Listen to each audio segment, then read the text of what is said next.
Welcome to Blizzard Fire. We hope this video helps fire up your solution. In this video, I will explain how to make a delicious potato macaroni salad.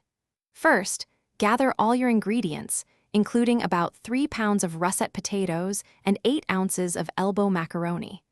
You'll also need 1 cup of mayonnaise, 1/4 cup of apple cider vinegar, and 1 tablespoon of sugar. Don't forget your seasonings and any optional additions like hard-boiled eggs. Next, let's get cooking.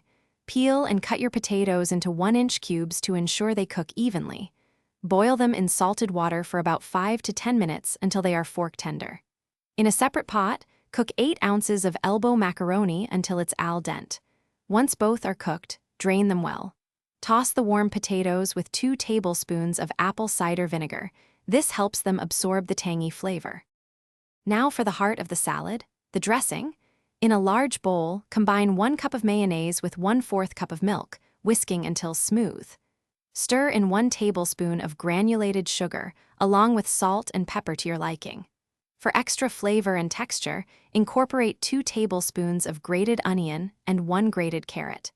If you enjoy them, 3 chopped hard-boiled eggs make a wonderful addition. Finally, it's time to bring everything together.